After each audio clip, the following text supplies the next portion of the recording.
Jadi, kita punya fenomena yang sukses direkam oleh peneliti dari Paris.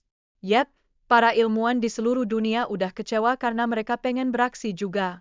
Ini menunjukkan betapa pentingnya studi lanjutan di bidang ini, karena kita semua tahu, tanpa penelitian, ilmu pengetahuan kita kayak sandwich tanpa selai, kurang menggigit, guys. Omong-omong soal peneliti, ada riset yang bilang bahwa fenomena ini juga terjadi dalam tubuh manusia, terutama otak kita. Iya, otak, organ yang sering kita pakai buat mikir, tapi kalau ada PR, tiba-tiba jadi kosong. Ini memberi kita perspektif baru tentang bagaimana kita memahami diri kita sendiri. Justru ini yang jadi inspirasi film kayak Ant-Man, di mana kita bisa jadi kecil dan ngebantu orang lain. Sekarang, mari kita bahas teori kuantum.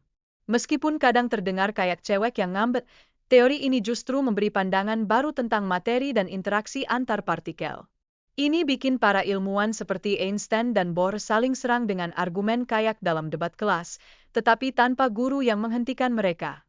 Einstein, si jagoan fisika, pernah mengungkapkan kekecewaannya di paper tahun 1935.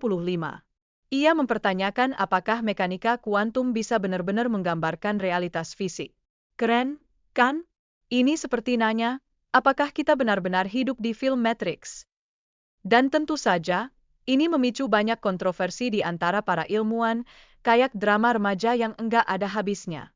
Di sisi lain, Niels Bohr dan para ilmuwan lainnya bilang bahwa di level kuantum, objek itu enggak pasti lagi.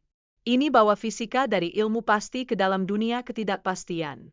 Bayangkan aja, kamu mau pesan pizza, dan kamu enggak tahu apa yang akan kamu dapat sampai pizza itu datang.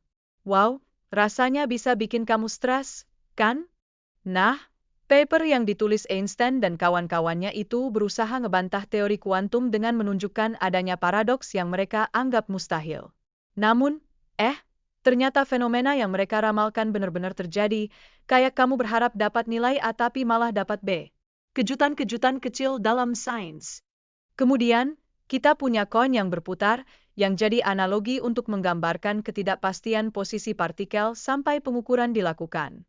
Ini mirip-mirip kayak saat kamu berusaha untuk memilih antara dua makanan enak, tapi nggak bisa memutuskan sebelum nyobain semuanya.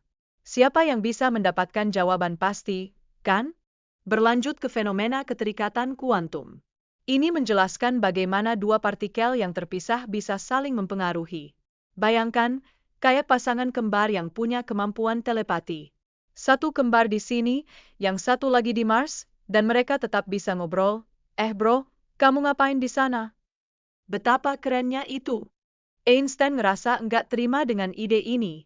Ia bilang enggak mungkin ada komunikasi instan antara partikel yang terpisah jauh. Ini kayak bilang, lo jangan ngomong sama gue dari jauh, bro. Tapi, ada yang namanya aksi jarak jauh yang buat Einstein geleng-geleng kepala.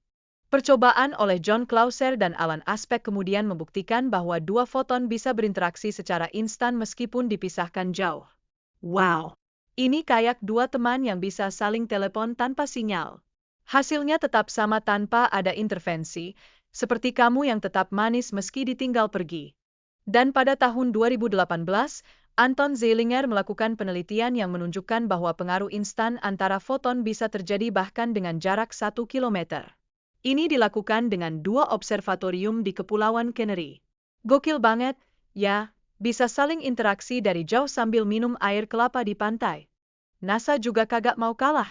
Mereka juga melakukan eksperimen di luar angkasa untuk ngetes fenomena ini dengan jarak yang lebih jauh.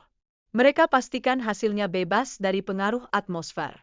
Jadi, kalau ada yang bilang, "Duh, kamu ketahuan bohong deh."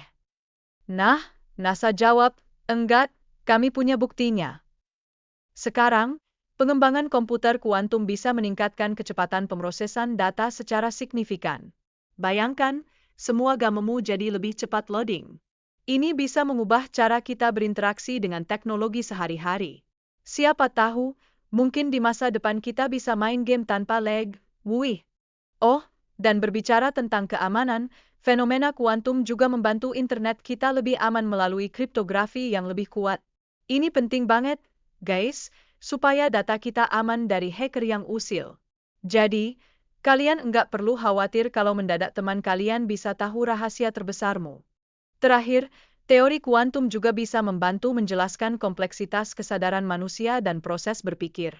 Jadi, sambil kita mikir, kita juga bisa buka diskusi lebih lanjut di bidang neuroscience. Keren, kan? Ternyata otak kita itu seperti lab rahasia yang penuh kejutan.